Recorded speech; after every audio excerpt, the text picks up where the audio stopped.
तेजस दिलीपराव कागड़े है। मैं आज आपको इलेक्ट्रोस्टैटिक पढ़ाऊंगा। इलेक्ट्रोस्टैटिक ये जो टॉपिक है ये जेईई के हिसाब से और सीईटी के हिसाब से और नीट के हिसाब से बहुत इंपॉर्टेंट टॉपिक है। तो चलो बच्चों, अपन आज इलेक्ट्रोस्टैटिक एक नया टॉपिक सीखने वाले हैं। इलेक्ट्रोस्टैटिक सबसे पहले तो अपने को देखना पड़ेगा कि भाई इलेक्ट्रोस्टैटिक यानी क्या होता है। अपन ने 7th स्टैंडर्ड में स्टेट वाले बच्चों ने 7th स्टैंडर्ड में पढ़ा होगा। स्टैटिक इलेक्ट्रिसिटी करके उनको एक चैप्टर था। उसके बाद में जो एनसीईआरटी बेस्ड बच्चे हैं उन्होंने 8th स्टैंडर्ड में तो भी चार्ज के बारे में पढ़ा होगा। तो इलेक्ट्रोस्टैटिक वही चीज है जो अपन ने पढ़ी हुई है। इलेक्ट्रोस्टैटिक मतलब क्या? इलेक्ट्रो मतलब क्या? इलेक्ट्रो मतलब होता है चार्ज और स्टैटिक मतलब होता है स्टेशनरी। अगर इसको अपन ने जोड़ दिया तो अपने को मिलता है the study of stationary charge. The study of stationary charge. Stationary मतलब स्टैटिक। अगर एखादा चार्ज रुका हुआ है उसकी अगर अपने को स्टडी करनी है तो उसको ही इलेक्ट्रोस्टैटिक अपन बोलते हैं। जैसे फॉर एग्जांपल कंसीडर करो, अपने पास में दो चार्जेस रहते हैं। एक है अपने पास में पॉजिटिव चार्ज और एक है अपने पास में नेगेटिव चार्ज। तो पॉजिटिव चार्ज और negative charge is always attract each other, आपको पता होगा। उसके बाद में अगर मेरे पास में एक पॉजिटिव चार्ज है दूसरा भी पॉजिटिव चार्ज है तो positive always repel each other. मतलब क्या हो रहा है? Different charges always attract each other and like charges always repel each other. तो उसी के आधार पे एक टॉपिक अपने को देना है, एक टॉपिक अपने को लेना है और वो जो टॉपिक है अपने को निकालनी है इलेक्ट्रिक फील्ड इंटेंसिटी। तो अपने टॉपिक का जो नाम है वो ऐसा होगा, electric field intensity due to the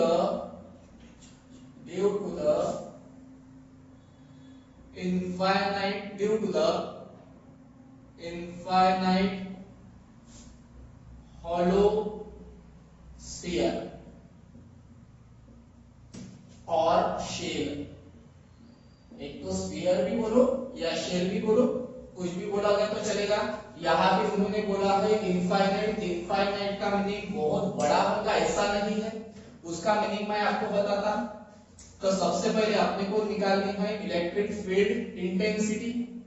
ये जो इलेक्ट्रिक फील्ड इंटेंसिटी अपने को निकालनी है वो गॉस लॉ के हिसाब से निकालनी है, क्योंकि ये जो टॉपिक है ये topic application of Gauss law के अंदर आता है।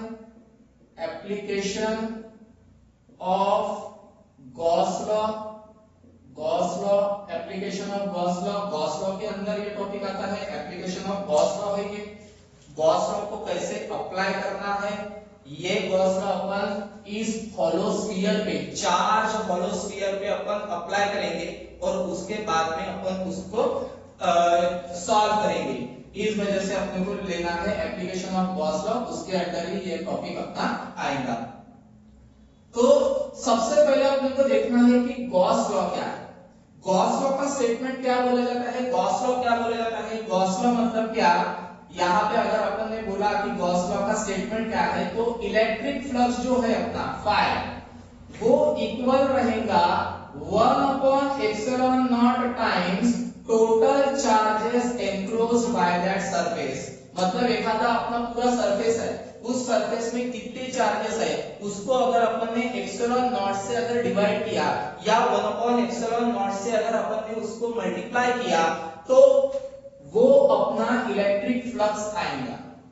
तो ε0 मतलब क्या वो भी मैं आपको बता देता हूं। ε0 मतलब परमिटिविटी ऑफ फ्री स्पेस, क्योंकि जो कुछ भी चार्जेस अपन ले रहे हैं, जो कुछ भी हॉलो स्फीयर अपन ले रहे हैं वो एयर में ले रहे हैं। तो एयर मतलब एक प्रकार की फ्री स्पेस है। तो उस फ्री स्पेस में अपन ये हॉलो स्फीयर रख रहे हैं या कुछ तो भी अलग चार्ज अपन वहां पे रख रहे हैं, इस वजह से अपन उसको बोलते हैं permittivity of free space.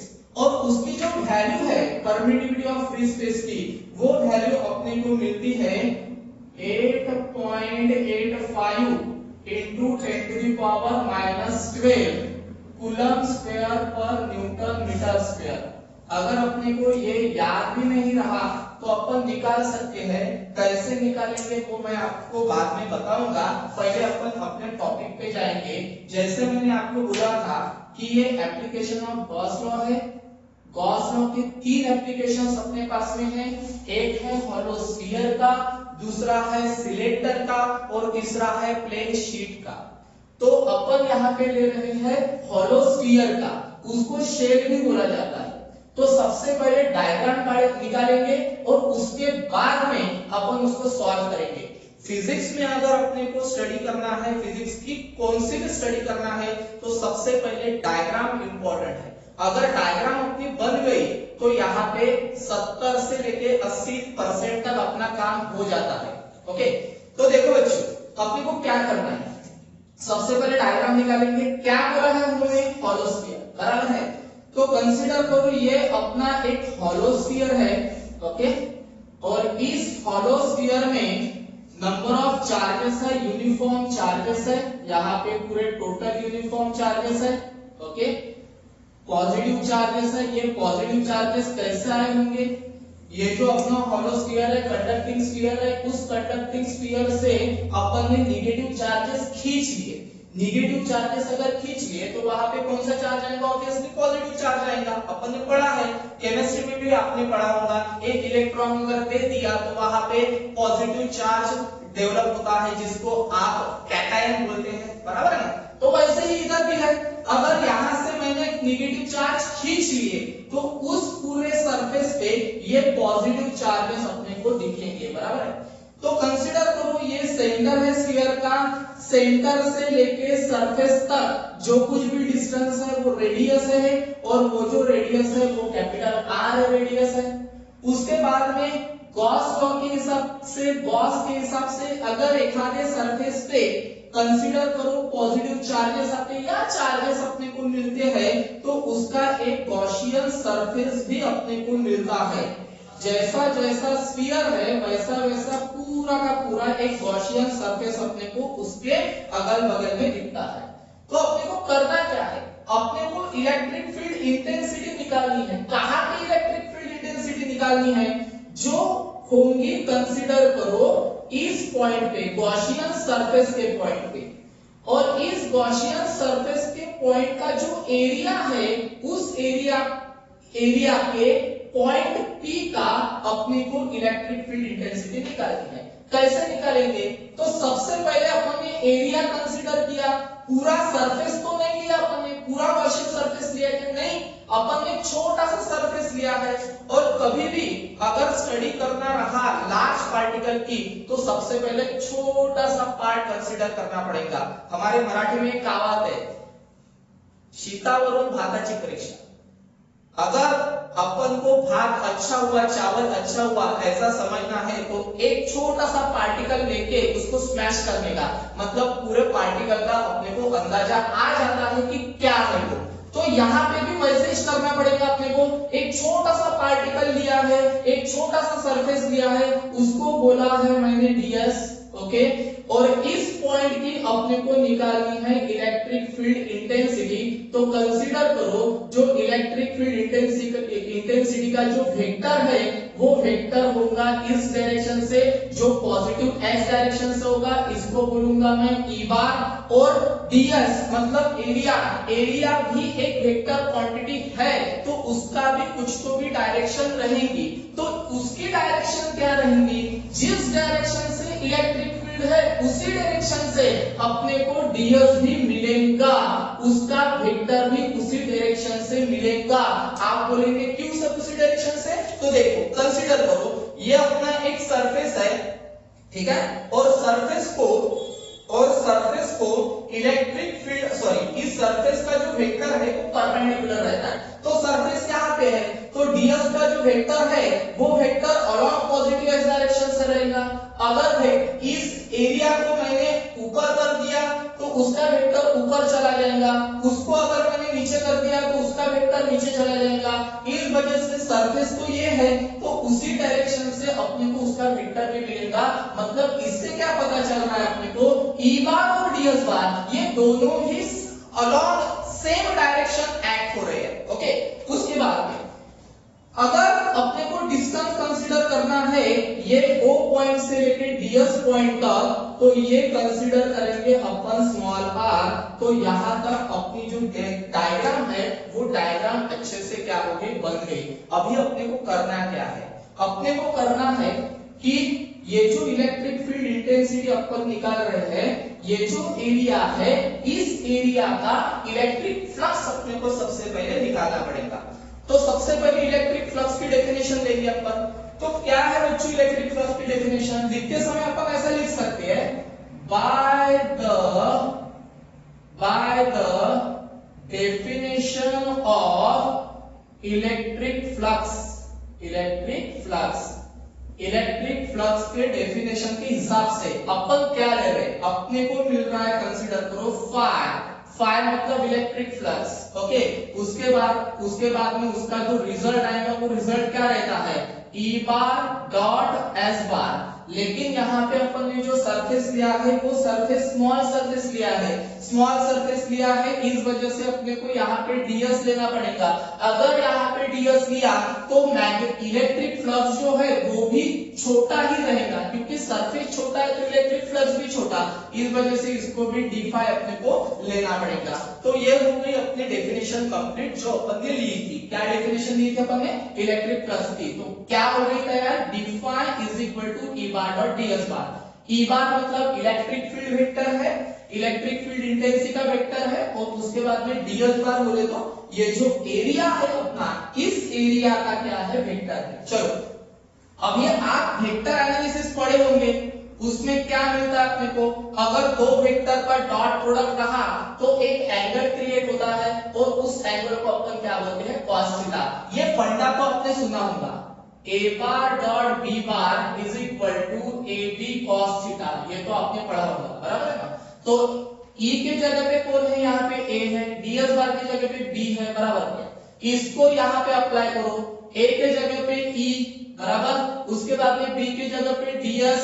Okay, तो इसको अपने को ds लेना पड़ेगा, बाद में cos theta as it is होगा। ठीक है, चलो दिस एम्प्लाइज d फाई को एज इट इज रखेंगे, equal to sign as it is रखेंगे। अभी यहाँ पे आएंगे अपन E बार और ds बार, इसका जो एंगल है वो मतलब अपना क्या है, थीटा है, बराबर है। इस वजह से आप ही देखो और आप ही मुझे बताओ, ds बार और E bar acting along the same direction, अगर दोनों की डायरेक्शन सेम है, कंसीडर करो ये दो वेक्टर है, इन दोनों की डायरेक्शन अगर सेम है तो इसमें जो एंगल बनेगा वो कितना बनेगा, ऑब्वियसली जीरो ही बनेगा। इस वजह से अपने को यहाँ पे मिलेगा E ds cos थीटा की वैल्यू कितनी आएगी अपने, जीरो। क्यों जीरो आएंगे, क्योंकि E bar and ds bar at along the same direction, इस वजह से यहाँ पे जीरो आएगा। चलो इसको कंटिन्यू करते हैं, d फाई को क्या बोलते हैं, एज इट इज। उसके बाद में E ds भी as it is, cos zero की वैल्यू कितनी आएंगी, ऑब्वियसली 1 आएंगी। तो 1 का तो वैसे भी फर्क गिरने वाला नहीं है, तो फाइनल जो इक्वेशन बन गया अपना वो बनेगा d phi is equal to E dot ds। ये होगा, कंसीडर करो इक्वेशन 1। लेकिन बच्चों यहाँ पे एक ट्विस्ट है, ये तो d फाई है, ये तो अपन ने इस ds के हिसाब से निकाला है, अपने को तो पूरा गॉसियन सरफेस के हिसाब से निकालना है। तो अपने को इसको क्या करना पड़ेगा, इंटीग्रेट करना पड़ेगा, क्योंकि अगर स्मॉलेस्ट पार्टिकल है उसको अपने को बताना है कि ये लार्जेस्ट पार्टिकल पे कैसे एक्ट होगा या लार्जेस्ट पार्टिकल पे कैसे बिहेव होगा, तो इसको अपने को क्या करना पड़ेगा, इंटीग्रेट। तो वैसा लिखेंगे अपन, देखिएगा लिखते समय क्या बोलेंगे, integrate about equation on both side. Okay, लेकिन इंटीग्रेट करते समय लाइन इंटीग्रेशन नहीं करना है अपने को क्लोज इंटीग्रेशन करना है। क्यों क्लोज इंटीग्रेशन, क्योंकि ये जो सरफेस है ये पूरा क्लोज है, इस वजह से अपने को लेना पड़ेगा close integral over d phi.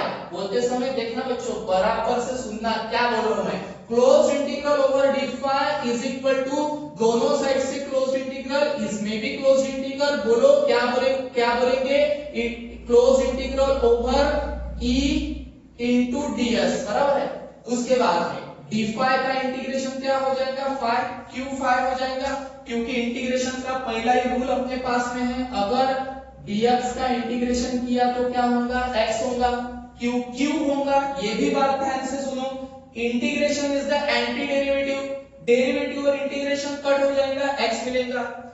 Detail में इस वजह से पढ़ा रहा हूं मैं, क्योंकि कुछ बच्चे नीट की एग्जाम देते हैं और मैथमेटिक्स उनको नहीं आता, इस वजह से थोड़ा डिटेल में पढ़ाना पड़ता है बच्चों को। चलो डी फाई का इंटीग्रेशन फाई हो गया, उसके बाद में तुम ही मुझे बताओ इंटीग्रेशन कांस्टेंट पे अप्लाई होता है, वो कांस्टेंट पे अप्लाई नहीं होता, क्योंकि इलेक्ट्रिक फील्ड कांस्टेंट होगी अपनी। क्यों कांस्टेंट होंगी, क्योंकि ये जो चार्जेस है ये तो यूनिफॉर्मली डिस्ट्रीब्यूटेड है, ये कम नहीं होंगे ज्यादा नहीं होंगे, जितने हैं उतने ही है, मतलब कांस्टेंट मिलेंगे अपने को। इस वजह से इंटीग्रेशन कांस्टेंट पे अप्लाई नहीं होगा, ई को बाहर निकालना पड़ेगा, इंटीग्रेशन अप्लाई होगा वेरिएबल पे, यहाँ पे वेरिएबल क्या है, ds है, तो इस वजह से इंटीग्रेशन ds पे अप्लाई हो रहा है।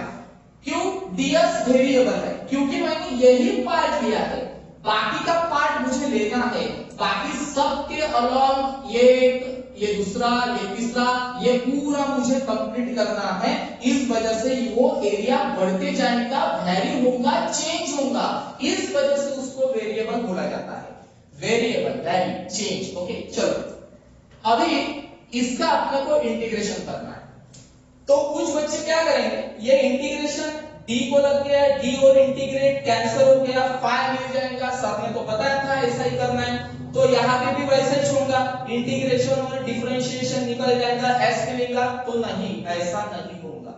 क्यों नहीं होगा, क्योंकि ये यहाँ पे स्फीयर है, स्फेरिकल शेल है, इस वजह से उसका एरिया लेना पड़ेगा। उसका अगर एरिया लेते हैं अपन तो अपने को इंटीग्रेशन मिलेगा, देखो integral close integral over ds, ये किसका एरिया है, एरिया ऑफ स्फीयर, स्फीयर का एरिया है। तो स्फीयर का एरिया अपने को पता है, आपने मैथमेटिक्स में किधर को भी देखा होगा, क्या है स्फीयर का एरिया, 4 पाई r स्क्वायर, ठीक है। तो यहाँ पे तो दो r है, एक कैपिटल R है, एक स्मॉल r है, कौन सा लेना है, तो ध्यान में रखना बच्चों, अपन क्या कर रहे हैं, यहाँ पे ये जो गॉसियन सरफेस है, इस गॉसियन सरफेस का अपन कंसीडरेशन कर रहे हैं, इस वजह से गॉसियन सरफेस की रेडियस अपने को लेना पड़ेगा, इस वजह से ये स्मॉल r ही यहाँ पे लेना है।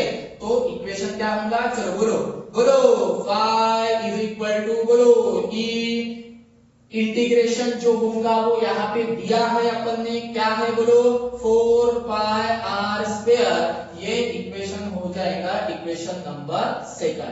चलो यहाँ तक तो अपन आ गए, लेकिन आप सोचते होंगे सर अपने को तो एप्लीकेशन पढ़ना है गॉस लॉ का, यहाँ पे इधर अपन ने एप्लीकेशन तो नहीं लिया है, एप्लीकेशन तो अप्लाई नहीं किया है, तो क्या करेंगे। तो अभी बच्चों देखो इधर गॉस लॉ का जो स्टेटमेंट है वो ऑलरेडी मैंने यहाँ पे लिखा है, phi is equal to Q upon epsilon nought, यही अपने को यहाँ पे अप्लाई करना है। तो लिखते समय कैसे लिखेंगे अपन, देखो according to the Gauss law के हिसाब से क्या इक्वेशन है अपने पास में, क्या है equation, phi is equal to Q बोलो अपॉन एप्सिलॉन नॉट, ये इक्वेशन अपने पास में है। क्यू मतलब क्या, तो ये जो चार्जेस है, ये चार्जेस मतलब क्यू अपन उसको बोलेंगे, मैग्नीट्यूड अपन उसका लेंगे तो कंसीडर करेंगे क्यू, ओके, इसको बोलेंगे इक्वेशन नंबर 2।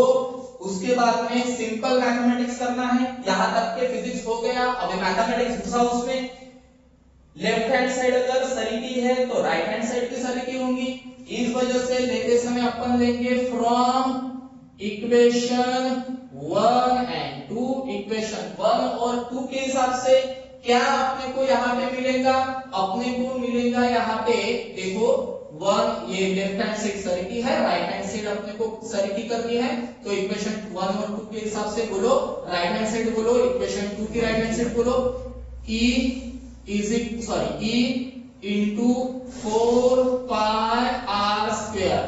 यहाँ पे गलती से मैंने 2 ही बोल दिया, एक इक्वेशन 1 है, ये 2 है और ये 3 हो जाएगा, ठीक है, ये 3 कर लेंगे अपन, तो अपन बोलेंगे 2 और 3 के हिसाब से। इक्वेशन 2 की कंसीडर करो, ये लेफ्ट हैंड साइड है, इज इक्वल टू इक्वेशन 3 की ये राइट हैंड साइड अपने को मिल रही है q एप्सिलॉन नॉट। ओके, अभी अपने को क्या निकालना है यहाँ पे, इलेक्ट्रिक फील्ड इंटेंसिटी। इस वजह से electric field intensity as it is रखेंगे, 4 पाई r स्क्वायर का जो कुछ भी अपने को मिल रहा है, ओके, ये इधर मल्टीप्लाई को है, इसको इधर खींच लो, अगर खींच लिया तो ये मल्टीप्लाई को इधर आके क्या होगा, वो डिवाइड को चला जाएगा, बराबर, मतलब अपने को मिलेगा 1/4 pi r square into q upon epsilon not. तो ये अपने को यहाँ पे क्या बोलते हैं, इलेक्ट्रिक फील्ड इंटेंसिटी मिल गई है, किस पॉइंट की, ये p पॉइंट की, समझ में आया। तो ये हो गया अपना लास्ट इक्वेशन। इसको अपन सरफेस चार्ज डेंसिटी के हिसाब से भी ले सकते हैं। कैसे लेंगे सरफेस चार्ज डेंसिटी के हिसाब से, देखो एकदम इजीली अपन ले सकते हैं। तो सबसे पहले अपने को डेफिनेशन देना पड़ेगा सरफेस चार्ज डेंसिटी की, ठीक है। तो चलो बच्चों, लेते समय अपन ऐसा बोलेंगे, electric field intensity is in the form of surface charge density। Surface charge density के हिसाब से अपने को ये इक्वेशन लाना है। तो सबसे पहले सरफेस चार्ज डेंसिटी का फॉर्मूला लगेगा। क्या फॉर्मूला आएगा सरफेस चार्ज डेंसिटी का, तो वो आएगा sigma is equal to Q, ठीक है, अपॉन में एरिया अपने को लेना है, ठीक है, एरिया सिग्मा मतलब सरफेस चार्ज डेंसिटी, उसका जो डेफिनेशन है वो क्या है, charge per unit area, per unit area पे कितना चार्ज है। ओके, चलो तो एक काम करेंगे, अपने को पता है sigma as it is, Q as it is, area अपने को एरिया कौन सा लेना है, अपने को एरिया लेना है इस स्फीयर का। ओके, तो स्फीयर का एरिया क्या होगा, स्फीयर का एरिया होगा 4 पाई r स्क्वायर। बहुत बच्चे कंफ्यूज हो जाते हैं, यहाँ पे कैपिटल आर लिया है, यहाँ पे स्मॉल आर लिया है, तो इधर स्मॉल आर क्यों लिया है ये मैंने बताया था, क्योंकि अपन बोल रहे हैं गॉसियन सरफेस के हिसाब से, इस वजह से रेडियस r है। लेकिन अभी अपने को स्फीयर का एरिया लेना है, surface charge density of the sphere.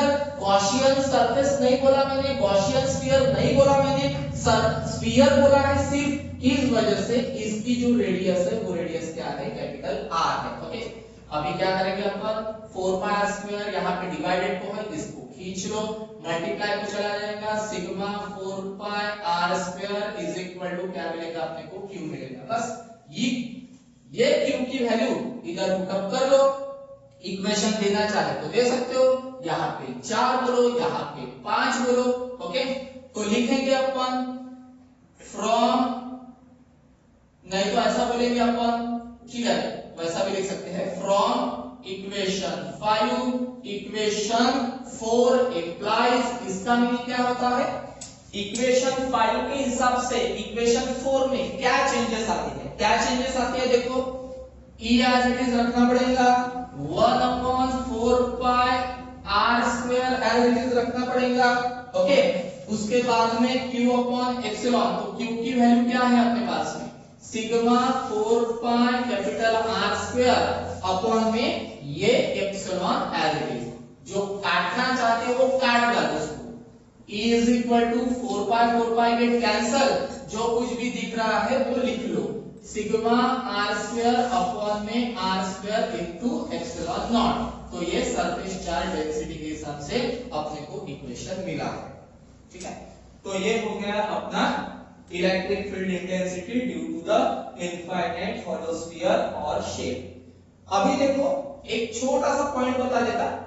जैसे मैंने बोला था शुरुआत में क्या बोला था मैंने कि 3 एप्लीकेशंस है, एक है स्फीयर का, एक सिलेंडर का है और उसके बाद में एक है प्लेन शीट का।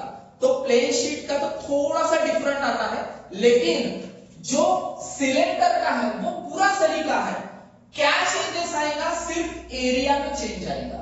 एरिया क्या होगा सिलेंडर का 2 पाई RL है ना, तो यहाँ पे 2 पाई RL आएगा, यहाँ पे भी 2 पाई RL आएगा, यहाँ पे भी 2 पाई RL आएगा, विषय खत्म हो गया सिलेंडर का। इधर भी वैसे ओके, मतलब जो स्फीयर है और सिलेंडर है उसमें ज्यादा क्या बोलते हैं डिफरेंस नहीं है, सिर्फ एरिया का डिफरेंस है और वो ही डिफरेंस अपने को इलेक्ट्रिक फील्ड इंटेंसिटी में मिलेगा। अभी ये तो हो गया अपना टॉपिक। अभी टॉपिक के हिसाब से टॉपिक के ऊपर के कुछ प्रॉब्लम्स है जो नीट में आए हुए हैं, जो सीटी में आए हुए हैं, उसके बारे में अपन डिस्कस करेंगे। तो उसके बारे में अपन डिस्कस करेंगे, तो इसको मैं पूछ लेता हूं। अगर आपको समझाना है तो थोड़ा सा पॉज करके पूरा रीड आउट करके आप देख सकते हैं उसको, ठीक है। चलो तो मैं अभी प्रॉब्लम की तरफ जाऊंगा। अभी अपन ने एक लेक्चर लिया था जो इलेक्ट्रिक फील्ड इंटेंसिटी निकाली थी अपन ने, एक निकाली थी अपन ने स्फीयर की, और सिलेंडर का जस्ट अपन ने ओरली लिया था, बराबर है। तो उसी के आधार पे कुछ प्रॉब्लम्स है अपने पास में, वो प्रॉब्लम सॉल्व करने की कोशिश करेंगे। प्रॉब्लम सॉल्व करते समय सबसे पहले देख लो कि प्रॉब्लम में है क्या, क्या गिवन डेटा आपने को दिया है, और फिर प्रॉब्लम सॉल्व करो। पहले पूरा समझो, थोड़ा धीरे धीरे करना, पहले थोड़ा सा कठिनाई जाएगी, फिर बाद में अपने को वो अच्छे से आ जाएगा। देखो अभी क्या करना है अपने को, सबसे पहले प्रॉब्लम अच्छे से समझ लेंगे अपन। क्या है प्रॉब्लम में, a spherical conductor of radius 10 cm has a charge of 3.2 into 10 to the power minus 7 coulomb distributed uniformly। मतलब अपने को एक स्फीयर दिया है, उस स्फीयर पे चार्जेस यूनिफॉर्मली डिस्ट्रीब्यूटेड है। कितना चार्ज दिया है उन्होंने अपने को, 3.2 into 10 to the power minus 7 coulomb। 3.2 into 10 to the power minus 7 coulomb कितना चार्जेस अपने को दिया है। स्फीयर की रेडियस दी है उन्होंने 10 सेंटीमीटर। उसके बाद में क्वेश्चन पूछा है, देखो क्वेश्चन क्या पूछा है, what is the magnitude of electric field at a point 15 centimetre from the centre of the sphere. मतलब स्फीयर के सेंटर से लेके 15 सेंटीमीटर तक एक पॉइंट लिया है हमने, और उस पॉइंट का अपने को इलेक्ट्रिक फील्ड इंटेंसिटी निकालनी है।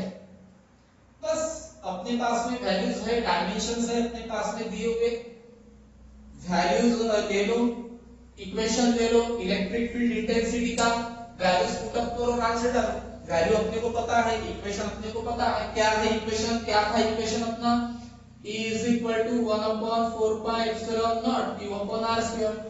अपने वीडियो में जो लास्ट इक्वेशन था उस इक्वेशन में से ये शिफ्टेड था, अभी मैंने उसको एप्सिलॉन नॉट इधर था, इसको मैंने इधर ले लिया, मतलब ये पूरी कांस्टेंट टर्म बना ली मैंने, और Q को R स्क्वायर दे दिया। क्यों किया ये 2 मिनट में पता चल जाएगा।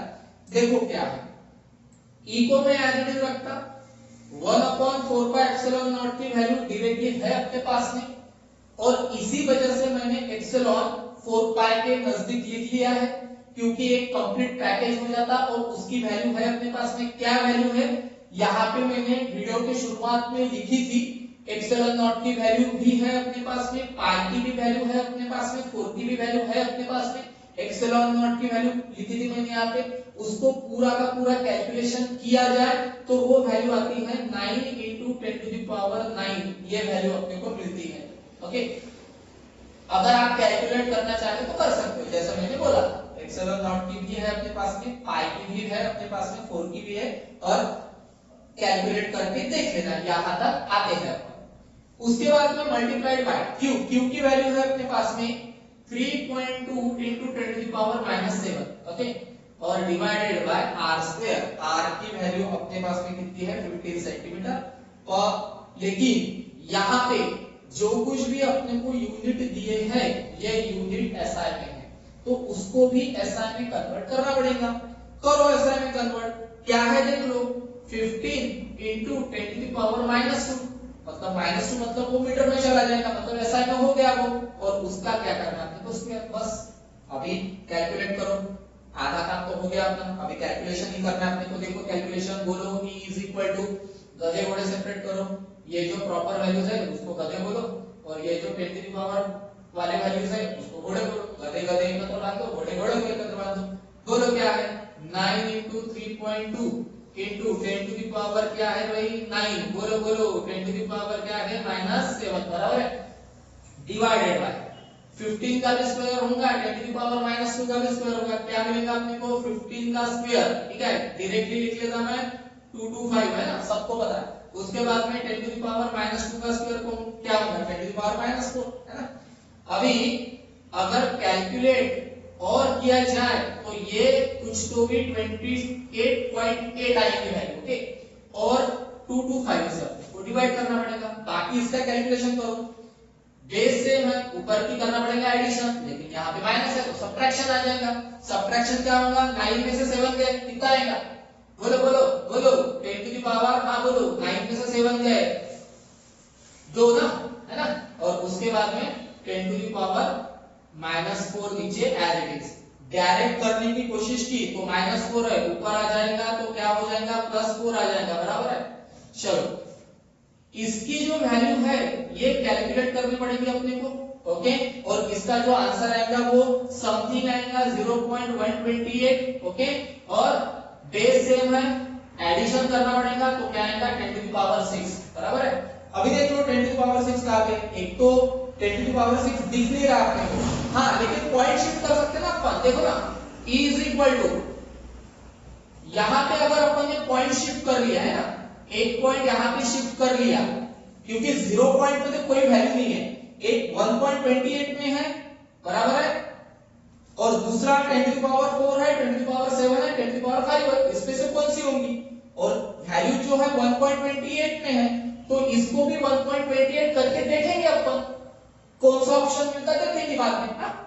तो 1 पॉइंट अगर शिफ्ट कर लिया तो क्या आएगा 1.28, एक पॉइंट शिफ्ट कर लिया तो 10 टू दी पावर -1 आएगा, बराबर है, और उसके बाद में 10 टू दी पावर 6 को मैं एज इट इज रखता। चलो देख लो, अभी आपको आंसर पता चल गया होगा क्या है, 1.28 को एज इट इज रखेंगे, बेस सेम है, ऊपर की एडिशन, लेकिन यहाँ पे माइनस है तो सब्ट्रैक्शन, 6 में से 1 गए कितना आएगा 10 टू दी पावर 5 न्यूटन पर कूलम, ये उसका क्या है यूनिट है।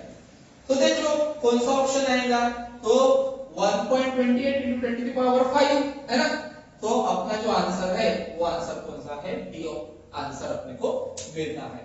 तो ज्यादा कुछ करने की जरूरत अपने को पड़ी नहीं, अपना कंसेप्ट पूरा का पूरा हो गया था, कंसेप्ट अपने को पता था, सिर्फ अपने को इक्वेशन लगाने की देरी थी, वैल्यूज पुट करने की देरी थी, और अपना आंसर आ गया। हाँ एक बात है, कैलकुलेशन अच्छे से अपने को करना पड़ेगा सिर्फ, okay.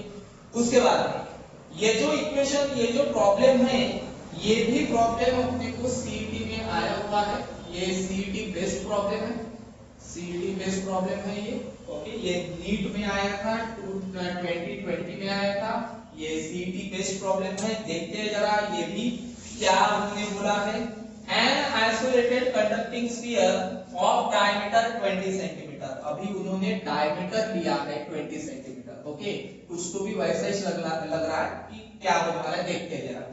placed in air carries a charge of 9 microcoulomb, मतलब कंडक्टिंग स्फीयर है, ओके, उस पर चार्जेस अपने को दिए हैं, और वो जो चार्ज है वो चार्ज कितने हैं 9 माइक्रोकूलम। लेकिन एक बात ध्यान में रखना बच्चों, ऑप्शन न्यूटन पर कूलम में है, यहाँ पे माइक्रोकूलम, मतलब अपने को एसआई में कन्वर्ट करना पड़ेगा। माइक्रोकूलम का एसआई यूनिट में कन्वर्ट किया जाए तो 9 into 10 to the power -6 coulomb हो जाता, ओके, ये कन्वर्शन भी याद रखना पड़ेगा आपको। उसके बाद में ये यहां तक तो आएगा, the electric intensity at a point at a distance of 10 centimetre from the surface of the charge sphere. यहाँ पे देखना, यहाँ पे उन्होंने पूरी डायमीटर दी है ना, ये कंसीडर करो अपनी पूरी डायमीटर है। ये डायमीटर कितनी दी है उसने? 20 सेंटीमीटर। अपने को उसकी रेडियस बनानी पड़ेगी, ठीक है, क्योंकि अपन सेंटर में से कंसीडर करते हैं ना। तो कंसीडर करो ये सेंटर है, सेंटर में से कंसीडर करो ये रेडियस है। तो आपको पता है डायमीटर का अगर अपन ने आधा कर लिया तो क्या आएगा? रेडियस आएगा। तो 20 का आधा क्या आएगा? मुझे बताओ आप। 10 सेंटीमीटर आएगा, बराबर है। और उसके बाद में अपने को एक पॉइंट दिया है उन्होंने, लेकिन पॉइंट कहां से दिया है वो भी याद करना पड़ेगा। कहां से दिया है point? From the surface of the charge sphere. मतलब ये चार्ज स्फीयर का सरफेस यहां से लेके कितने डिस्टेंस तक जाना है अपने को? 10 सेंटीमीटर तक ही जाना है। और इस पॉइंट पे अपने को इलेक्ट्रिक फील्ड इंटेंसिटी निकालनी है। मतलब देखो, सेंटर से लेके पी पॉइंट तक टोटल डिस्टेंस कितना हुआ अभी? 10 और 10 20। मतलब आप ऐसा समझो कि जो डिस्टेंस दिया है अपने को वो 20 सेंटीमीटर दिया है, और 20 सेंटीमीटर डिस्टेंस का जो पॉइंट है उस पॉइंट की इलेक्ट्रिक फील्ड इंटेंसिटी अपने को निकालनी है। चलो निकालेंगे। इलेक्ट्रिक फील्ड इंटेंसिटी निकालना है ना, तो फॉर्मूला तो अपने पास में है। चलो ले लो फॉर्मूला। क्या था? E is equal to 1/4πε0 Q upon R square। बस खत्म हो गई बात। 1/4πε0 की डायरेक्ट वैल्यू है। आप चाहे तो निकाल के देख सकते हो, बार बार मैं कह रहा। 4 का तो कोई टेंशन नहीं, पाई की वैल्यू है अपने पास में। ε0 की वैल्यू वीडियो के शुरुआत में मैंने यहाँ पे दी थी, ठीक है, वो आपने देख लेना। और उसका कैलकुलेशन किया जाए तो वो जो वैल्यू है अपनी वो कितनी आएगी? बोलो, आपको पता है, आपने यहाँ पे डाली थी। बोलो कितना था? हाँ बोलो, 9 × 10⁹ ये वैल्यू है 1/4πε0 की। फिर चार्ज है अपने पास में, देखो चार्ज कितना है? 9 × 10⁻⁻6। और डिस्टेंस यहाँ पे अपन ने निकाला है, रेडियस की 10 सेंटीमीटर, सरफेस से लेके और 10 सेंटीमीटर आगे जाना था, तो सेंटर से लेके पी तक के कितना होगा? 20 सेंटीमीटर। लेकिन और एक बात, ये SI में है तो इसको भी किस में लेना पड़ेगा? SI में ही लेना पड़ेगा। सॉरी, इसको भी किससे लेना पड़ेगा? SI में ही लेना पड़ेगा। तो सेंटीमीटर का SI में कितना आएगा? 10⁻², बराबर। मतलब 20 × 10⁻²। इसका क्या करना पड़ेगा? स्क्वायर। बस खत्म हो गई बात। वही चपना सेपरेट करो, प्रॉपर वैल्यूज नजदीक लाओ। डायरेक्टली भी होता है 9 और 9 का स्क्वायर ही है, वो कितना आएगा? 81 × 9 में से 6 गए, कितना आएगा? 10⁻9 में से 6 गए, 6 और 3 9, है ना? 6 और 3 9, करेक्ट है। ओके, उसके बाद में 20 का स्क्वायर करना पड़ेगा। 20 का स्क्वायर हो गया 400, और उसके बाद में 10⁻² का स्क्वायर हो गया 10⁻⁴, बराबर है। -4 अगर ऊपर चला गया तो क्या आंसर आएगा? ये देख लो, कंसीडर करो कि एज इट इज रखना है अपने को, ठीक है। और उसके बाद में 81 divided by 400 as it is रखेंगे, 10⁻³ एज इट इज रखेंगे, -4 ऊपर चला गया, +4 हो गया, बराबर है। बस इसका कैलकुलेशन करना है अपने को। बाकी का 10⁻ का तो कुछ टेंशन है नहीं, 10⁻ बेस सेम है, ऊपर के क्या करना पड़ेगा? एडिशन करना पड़ेगा। तो 10⁻ क्या आएगा? 7 आएगा, बराबर है। अभी रहा सवाल इसका 81/400, इजीली सॉल्व कर सकते हो। नीचे को 2 जीरो है, ऊपर दे दो और 4 से डिवाइड कर लो, ठीक है। डायरेक्टली आपको आता है तो चलेगा, कुछ तो भी वैल्यू आती है उसकी 0.2025, ओके, इतनी वैल्यू आती है। देख लो कुछ वैल्यू है क्या? है तो नहीं। यहाँ पे 1025 है, मैच तो नहीं हो रही, ये भी मैच नहीं हो रही, ये भी मैच नहीं हो रही। लेकिन यहाँ पे देखो 20 भी है, 25 भी है, लेकिन 20.25 है, तो पॉइंट शिफ्ट कर सकते हैं अपन। कर लो पॉइंट शिफ्ट। कितना डिजिट पॉइंट शिफ्ट करना पड़ेगा? 2 डिजिट, है ना। तो 20.25 पॉइंट शिफ्टिंग का यहाँ पे मैंने बोला था। यहाँ पे एक ही डिजिट शिफ्ट हुआ तो 10 टू द पावर -1 आया था, यहाँ पे 2 डिजिट शिफ्ट हो रहे हैं, आप ही बोलो कितना आएगा। हाँ करेक्ट है, 10 to the power -2 into 10 to the power 7 as it is रखेंगे, बस हो गई बात। आपको अभी आंसर पता चल गया होगा। 20.25 तो है ही, ओके, बेस सेम है, ऊपर का क्या करना पड़ेगा एडिशन, लेकिन माइनस है तो क्या करना पड़ेगा सब्ट्रैक्शन करना पड़ेगा। तो क्या आएगा 10 टू द पावर 5 और एक बार जो यूनिट है उसका वो क्या है न्यूटन पर कूलम है। ओके तो हो गया, देख लो ये तो पहले ही बोला था अपन ने है नहीं, इसके हिसाब से निकाला और यही अपना क्या है फाइनल आंसर है। मतलब बोलने की बात क्या है, अगर अपने को कंसेप्ट पता चला, ठीक है, तो उसके आधार पे प्रॉब्लम कैसा भी हो अपन उसको सॉल्व कर सकते हैं। उसके 3 बात याद रखो। पहली बात शांति से समझ के लो, क्योंकि अपने को अभी 30 सेकंड में सॉल्व नहीं करना है, अपने को अभी 20 सेकंड में सॉल्व नहीं करना है। वो टाइम अपन धीरे धीरे कम करेंगे, पहले धीरे धीरे शांति से प्रॉब्लम करेंगे और बाद में अपन अपनी स्पीड बढ़ाएंगे।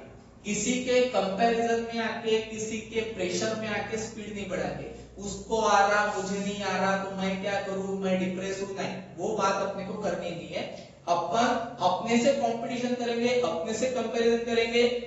ये अगर प्रॉब्लम मुझे 2 मिनट में आया है तो उसके आगे वाले का प्रॉब्लम मैं 1 मिनट में कैसे करूं, ये सिर्फ ध्यान में रखो। ऐसे करते करते अपन वो 30 सेकंड पे, 20 सेकंड पे, 15 सेकंड में भी आएंगे, लेकिन वो बाद में जाके, अभी धीरे धीरे करो, शांति से करो, ठीक है। यहाँ पे मैं मेरा वीडियो स्टॉप कर लेता हूँ। अगर अच्छा लगे तो आप मुझे क्या बोलते हैं उसको फॉलो कर सकते हो, ठीक है। बाकी बाद में देखेंगे, बाकी का जो टॉपिक है वो बाद में देखेंगे, ठीक है। स्टॉप करके धन्यवाद। तो अभी ये जो वीडियो है अपना, उसके हिसाब से आपको जो कुछ भी फीडबैक देना हो आप मुझे दे सकते हो, कमेंट्स कर सकते हो। और एक बार मैं आपको धन्यवाद कहता हूँ। अगर अच्छा लगे तो प्लीज फीडबैक देना मत भूलिएगा। धन्यवाद।